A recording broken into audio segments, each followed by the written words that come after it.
네, 안녕하십니까. 어제 저녁에 간략하게 신문 기사를 보고 어제 10월 16일 주택시장 안정화 방안에 대해서 살펴봤는데 오늘 좀 심층적으로 한번 보도록 하겠습니다.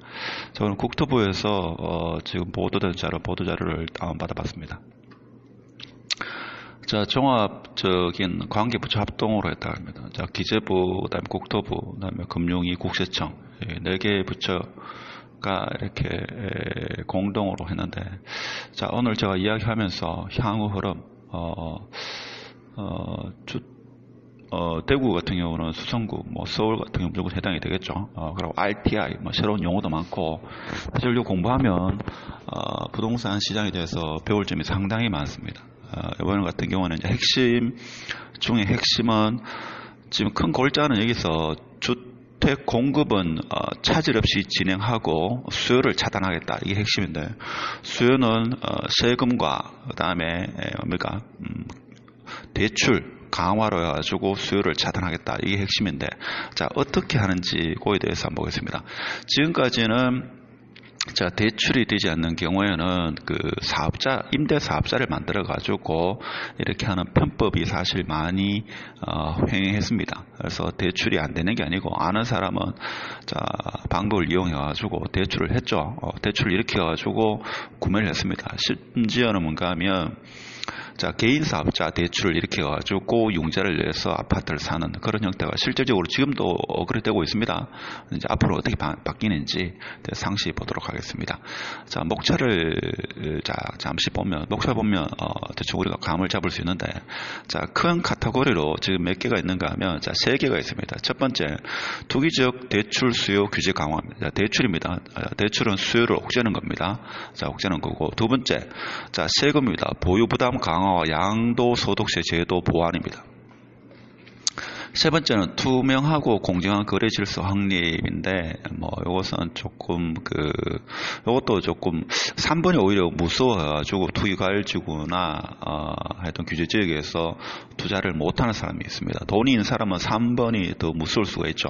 사실 1번, 2번은 무서운 게 아닙니다. 3번 이게 돈이 있는 현금 부자들은 이걸 무서워하죠. 자, 한번 보도록 하겠습니다. 좀 이 페이지가 많아서 시간이 좀 걸리는데 한 28페이지 정도 되더라고요. 최대한 빠른 속도로 해보겠습니다. 자, 주담보 관리 강화, 그 다음에 시가 9억에 대해서 LTV 강화, 그 다음에 자, 저가 14억 이상입니까? 15억 이상에 대해서 주담대 금지, 대출 금지하겠다. DSR 강화. DSR은 내 연소득에 대비해가지고 1년에 얼마나 갚을 수 있는 그것을 더 강화하겠다. 그죠? 하여튼 이 모든 것은 뭔가 대출을 안 해주겠다. 이겁니다. 한마디로 말해가지고. 그 다음에 실수요자 요건 강화, 그 다음에 사업자 대출에 대한 관리 강화, 그 다음에 주택임대업 개인사업자에 대한 RTI입니다. 요게 이제 일반 사람들이 잘 모르는 건데, 이건 제가 표를 이용해가지고 좀 상시하도록 하겠습니다. 근데 법인사업자 같은 경우는 법인사업자에 대한 게 또 빠졌는데, 그쪽으로 또 풍선 효과가 일어날 수도 있겠죠. 그 다음에 상호금융업 주담대 현황 모니터링과 관리 감독 강화 되어 있습니다. 그 다음에 전세 대출을 이용해서 갭 투자하는 것도 방지하겠다. 전세를 미리 낸 사람 같은 경우에 자기 돈으로 전세를 살고 있다가 전세 보증금을 다시 대출 받아가지고 집을 사는 것은 방지하겠다 이겁니다. 자, 그리고 이 이야기죠. 전세 자금 대출 후 신규 주택 매입 제한하겠다. 이것도 강력하죠. 강력합니다. 하여튼 투자 수요 제한하겠다. 완전히 금지시키겠다 이겁니다. 자, 그 다음에 보유세 부담 같은 경우는 쉽게 생각하면 뭔가 하면 한 17억, 복잡하게 공시지가 어려우니까 실거래가 기준으로 한 17억에서 20억 정도 되면 보유세가 나왔는데, 자, 여기 현실화 시키겠다. 앞으로 점점 갈수록. 제가 알기로는 2022년 되면 쉽게 말하면 한 1,000만 원 된다고 보시면 되고, 20억짜리 두 개 있으면 한 4천만 원 정도 나온다고 생각하면 됩니다. 쉽게 생각해서. 사실 이런 대책이 나오면 이제 공인중개사분들이 힘들죠.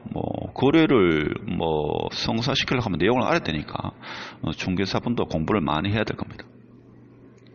자, 투명하고 공정한 거래 질서 확립입니다. 자, 봅시다. 자금 출처 전수 분석. 이게 무서운 겁니다. 돈 있는 사람은, 자, 현금 부자들은 이게 무섭죠. 자, 그렇다고 해가지고 돈 없는 사람 너무 좋아할 필요 없습니다. 그 다음에 실거래 조사, 자금 조달 계획서 관련, 이 부분도 강화되더라고요. 여기에 내가 볼 때는 무서운 거죠.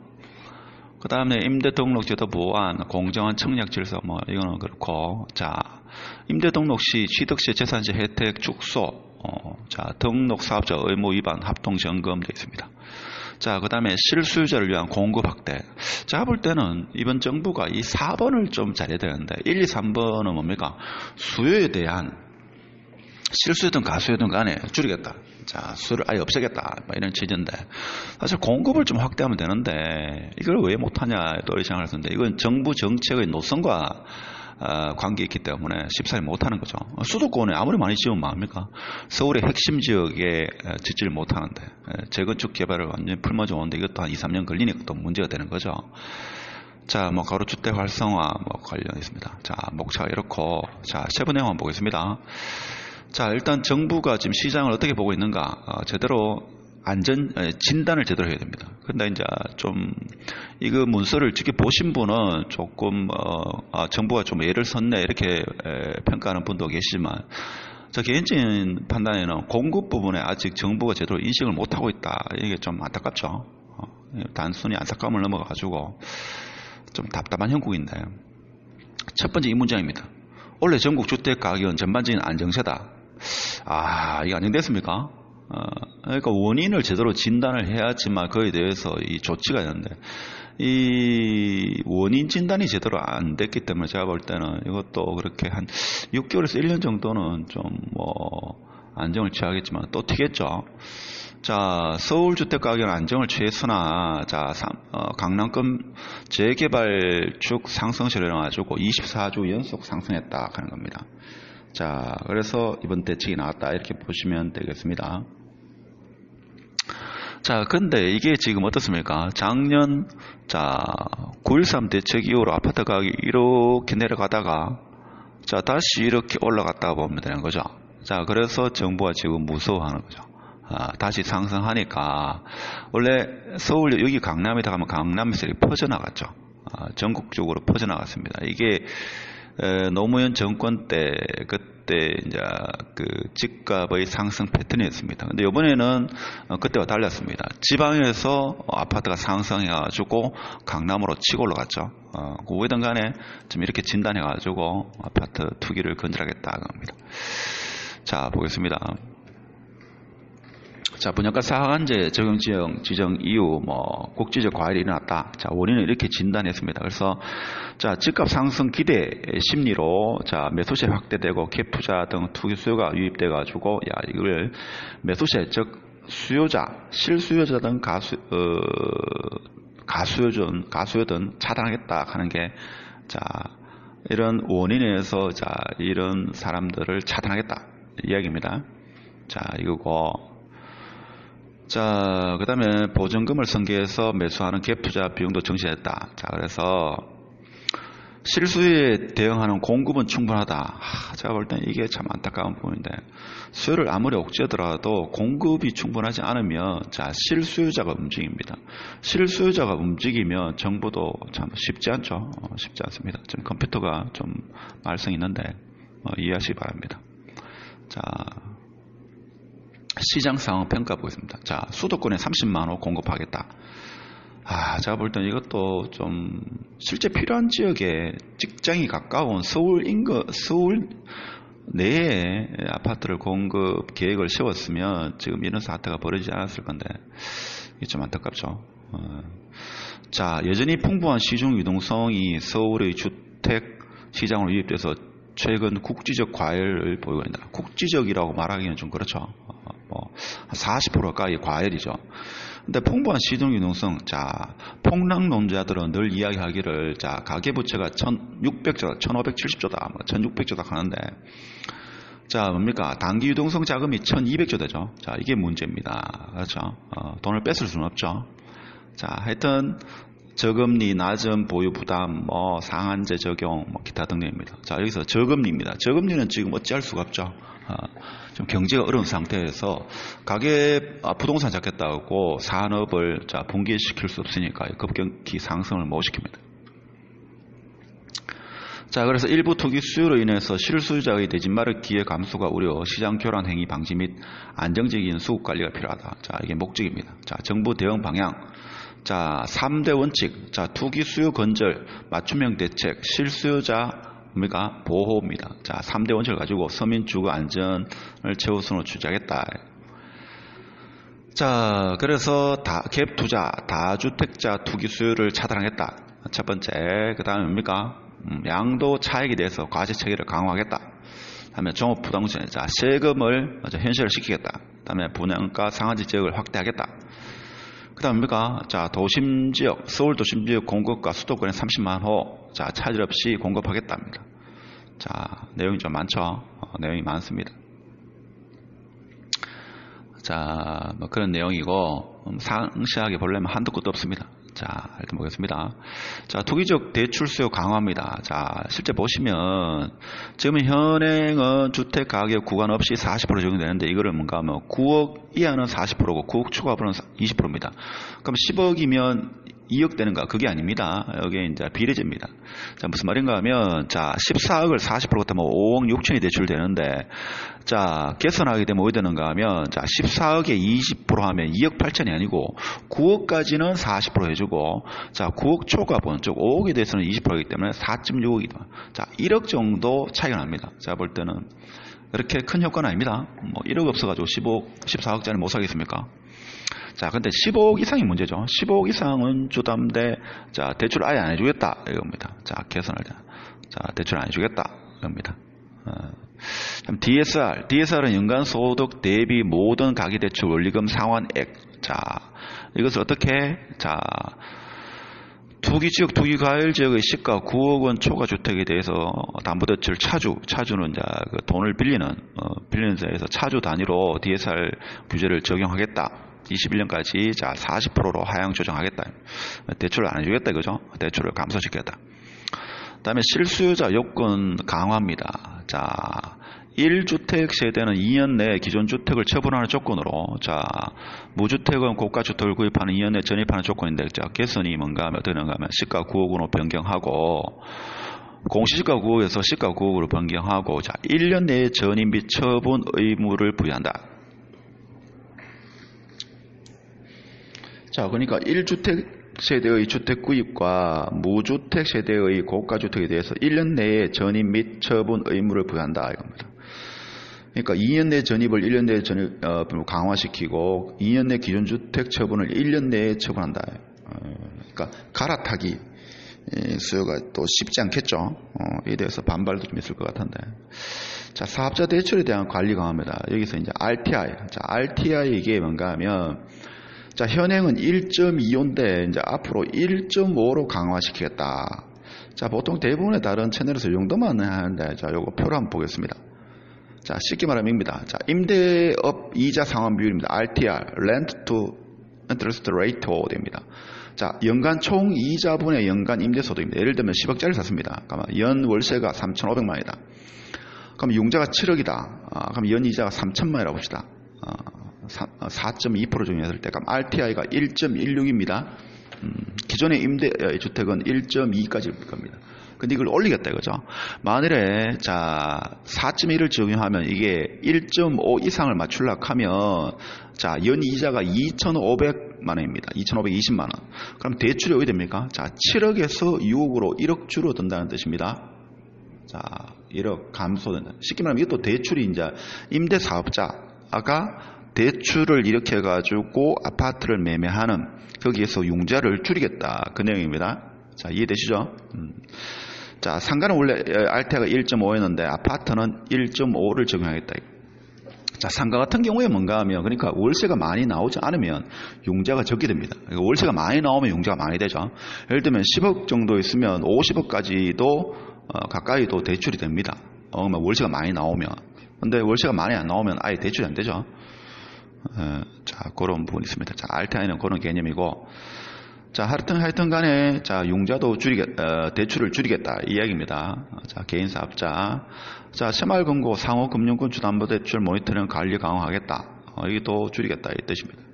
자 전세 대출을 이용해서 갭 투자. 자 그래서 전세 대출을 이용해가지고 갭 투자하는 것도 줄이겠다. 뭐 그 이야기입니다. 자, 전세 자금 대출 후 신규 주택 매입 제한. 제가 볼 때 이거는 잘했는 것 같습니다. 아주 잘했는 것 같고. 자, 차주가 전세 대출을 받은 후 시가 9억 원 초과 주택을 매입하거나 2주택 이상을 보유할 경우 전세 대출을 회수하겠다. 회수. 자, 제한하는 게 아니고 회수입니다. 아, 강력하죠. 자, 그 다음에 대출 규제 우회 회피 사례 등 예의주시하며 필요시 규제 보완하겠다. 이게 문제인데 미리 좀 더 관리 강화, 제도를 좀 더 강화해가지고 이 대출을 못하게끔 해야 되는데 또 풍선 효과가 있으면 또 강화하겠다 이 뜻이죠. 그래서 시장을 이기가 쉽지 않다는 겁니다. 자, 보유세 부담 강화. 이거는, 자, 이 부분은 좀 스킵하겠습니다. 그런가 하면 이거는 뭐 세법에 대한 거기 때문에 쉽게 말해서 세금 많이 내라 이겁니다. 그러니까 20억짜리 하나 있으면 2022년 되면 한 2천만 원 낸다고 보면 되고 20억짜리 두 개 있으면 한 4천만 원 낸다고 생각하시면 쉽습니다. 자, 종합부동산세 올리겠다 뭐 이겁니다. 그 다음에 고령자를 위해서 1주택자를 위해서는 공제율을 좀 높이겠다 이 이야기입니다. 그 이야기고 공시가격 현실화 자 개선 자 20년 자 공시가격을 현실화 시키겠다 이겁니다. 그래서 제가 볼 때는 이거는 22년도 되면 거의 현실화 될 겁니다. 자, 그 다음에 1세대 1주택자 장기 보유 특별 공제 거주 요건을 추가했다. 개선이 자 어디 됩니까? 구억 초과에 대해서는 자 80% 10년을 유지하되 거주 기간을 요건으로 강화하겠다. 그 이야기입니다. 자, 보유 기간 연 4%, 거주 기간 연 4% 가지고 8%. 실제 거주해라 이거죠. 투자하지 마라. 그러니까 부동산은 거주의 목적으로 사야 되지 투자의 목적으로 사지 마라 그 이야기죠. 자, 그다음 또 뭡니까? 양도분부터 적용 21년. 자, 이거 이거. 21년 1일부터 적용하겠다. 자, 그런 내용. 그 다음에 등록 임대주택에 대한 양도소득세 비과세 요건에 대해서 거주요건을 강화하겠다. 개선은 2년을, 거주요건 2년을 충족하여야 1세대 1주택 비과세 혜택 받을 수 있다 하는 겁니다. 자, 이건 바로 적용하네요. 바로 새로 임대, 12월 17일부터 새로 임대 등록하는 주택에 적용해요. 기준은 괜찮네요. 자, 많죠? 많습니다. 자, 분양권도 포함시키겠다. 양도세, 중과세에. 자, 2년 미만 보유주택에 대해서 양도소유를 인상시키겠다. 자, 인상시킵니다. 양도소득세. 자, 2년 이상 돼야지 기본세율 되겠다. 자, 기존은 어땠습니까? 기존. 2년 이상 기본세율. 자, 보유 1년 미만 1년 이상 기본세율. 자, 됐는데 이제 무조건 2년 이상 떼야지 기본세율 되겠다 이거죠. 자, 조정 대상 지역 내 다주택자 양도소득세 중과 한시적 배제입니다. 자, 분양가 상한 적용 확대하겠다. 확대한다. 자, 그 다음에 시장거래 질서 조사 체계 강화합니다. 자, 이게 무섭죠. 그러니까 주택, 돈이 많으신 분은 주택에 대해서 뭐 세금을 뭐 더 납부하면 괜찮은데 자기가 사업을 하고 있으면 사업자에 대해서도 이제 세무조사 나오니까 무서워하죠, 이 사람들이. 전수조사입니다, 전수조사. 모든 조사를 다 하겠다, 자금 조사를. 자, 이게 무서운 겁니다. 제가 볼 때는. 이게 좀 강력하죠. 이게 강력합니다. 자, 자금 조달 계획서 제출 대상 확대입니다. 자, 신고 항목 구체화입니다. 자, 3억 이상 주택. 자, 투기 과열지구 조정 대상 지구 3억 이상 주택에 대해서 비규제 지역 6억 이상 주택 취득시로 확대한 6억 이상. 자, 규제가 없는 지역도 6억 이상 같은 경우에 취득시 확대하겠다 이겁니다. 그렇죠. 그러면 규제가 없는 지역도 6억 이상에 대해서는 자금 조달 계획서를 제출해라 이겁니다. 자, 여기서 뭔가 하면 정여 상수, 기타 차입금의 자금 제공자 관계, 현금 등 기타 항목 자산 종류, 계좌이체 현금 지급 및 자금 지급 수단 기재 추가, 주담대 및 신용대출 구분. 강력합니다 이거. 제가 볼 때 이게 더 강력할 겁니다. 제가 볼 때. 다른 뭐 세금 부분보다도 이게 무섭습니다. 자금 조달 계획서 정빙 자료 제출. 자, 투기관리후 9억 초과 주택 실거래 신고 시 자금 조달 계획서와 함께 신고 관련 객관적 정빙 자료 제출. 정빙 자료를 확인한 이상 거래 의심 시 실거래 상설조사팀 조사 즉시 착수. 참 무섭네요. 자, 적용 시기는 개정 후 적시 시행 2020년 3월. 좀 시간 있네요. 다음에 뭡니까? 청약 제한. 자, 5년에서 10년. 자, 늘리겠습니다. 청약 당첨 요건 강화. 자, 강화하겠다. 재당첨 제한 강화하겠다. 자, 임대 등록 제도 보완하겠습니다. 취등록 재산세 혜택 축소한다. 자, 뭐 등록. 임대사업자는 좀 잘 안 하죠. 뭐 해도 별 이제 혜택이 없다 하니까 잘 안 합니다. 자, 실수요자를 위한 공급 확대. 제가 볼 때는 이게 정부가 현 시장을 제대로 좀 인식하지 못하는 가장 안타까운 건데. 자, 수요만 옥죄면 당분간에 제가 볼 6개월에서 1년은 또 부동산이 조용합니다. 근데 그 이후에, 자, 한 1년 뒤 그때는 진짜 길을 모으죠. 길을 모으기 때문에 그때는 더 많이 트겠죠. 공급을 충분하게 공급하면, 아파트, 올라라 해도 오르지 못합니다. 자, 수도권에 아무리 뭐 30만원이라 100만원 지으면 뭡니까? 수도권에 갈 사람이 없으면 의미가 없죠. 물론 뭐 교통을, 인프라를 구축하면 되는데 교통 인프라가 뭐 1, 2년만 됩니까? 자, 이게 좀 안타까운 부분이고, 관리처분 인가 이후 정비사업 추진 지원하겠다, 빨리 추진하겠다 이 이야기인데, 자, 그 다음에 가로주택 뭐 하겠다 막 그런 이야기 같습니다. 다른 부분은 크게 없는데, 중공업 관련 제도 개선. 자, 중공업 지역에 LH공사 뭐 많이 짓도록 하겠다 뭐 이런 내용 같은데, 그렇죠? 그런 내용 같습니다. 자, 소규모 정비 사업 활성화.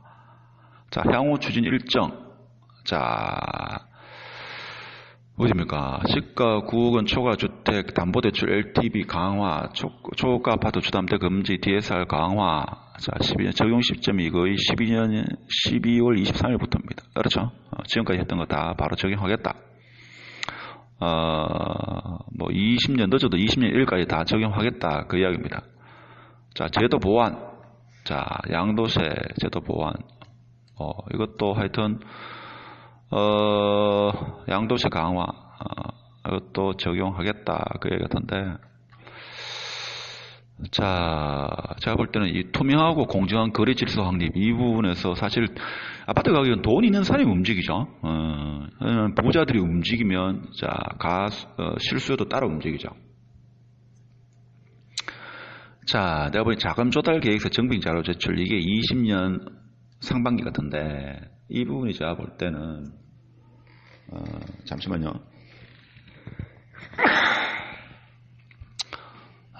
이게 내가 볼 때는 2000년 상반기입니다. 이걸 지금 당장 시행해야 돼 싶은데 하여튼 강력합니다. 공급 확대 부분이 참 아쉽죠. 제가 볼 때 공급 때문에 나중에 부동산 정책은 실패할 겁니다. 좀 실패하지 않겠나라는 그런 우려가 있습니다. 실패한다 하는 게 아니고. 자, 이 정책을 보면서 여러분 느끼는 게 뭡니까? 제가 볼 때는 가장 확실한 것 중에 한 개가 지금도 내가 볼 때 이렇게 되면 상당히 강력한데, 개인적으로 뭔가 하면 노무현 정권 때도 있죠. 엄청나게 많은 정책이 나왔습니다. 그때 마지막 정책이 뭐였는가 하면, 자, 이거였습니다. 전국 아파트, 자, 전매 무제한 금지. 자, 이게 가장 강력했죠. 기억납니까? 이게 제 기억으로는 2013년 10월 29일쯤 이게 떨어졌습니다. 떨어져가지고 전국에 있는 모든 아파트, 분양한 아파트 모든 아파트에 전매 무제한 금지 때렸습니다. 그러면서 부동산이 완전히 식었죠. 그때 식었습니다. 기억하실지 모르겠지만 언젠가 이 나와야 되겠죠. 제가 볼 때는 이것만 나오면 거의 뭐 끝날 겁니다. 근데 이걸 왜 못하죠? 지금 경기도 안 좋은데 이거 시행합니까? 경제가 무너질 수가 있죠. 그래서 시행을 못하는 겁니다. 시장의 반응을 보고 규제를 내죠. 시장이 튀어오르면 규제, 시장이 튀어오르면 규제. 자, 이령 됩니다. 자, 이런 형국이 되면 지금 여기서 규정에서 제가 볼 때는 진짜 가장 무서운 거는 이겁니다. 자, 투명하고 공정한 거래 질서 확립에서 뭐 융자 일단 대출 안 되는 거, 그다음에 개인 사업자 대출 RTI 규제 강화하겠다. 그다음에 세금 올리겠다. 세금 올리는 거 사실 뭐 올려봤자 돈 40억 있는데 뭐 2천만 내다, 1,500만 내다 4천만 냅니다. 근데 이제 대출을 억제겠다. 이게 큰 거고. 그 다음에 새로 구매하는 사람한테 자, 자금 조달 계획서 증빙자료 제출해라. 이것도 제출하면 되지 않느냐 하는데 그 한 건에 대해서만 문제가 아니고 그 사람이 개인 사업자면 아니면 법인 사업자면 그 회사에 대해서도 세무조사를 확대할 수 있는 겁니다.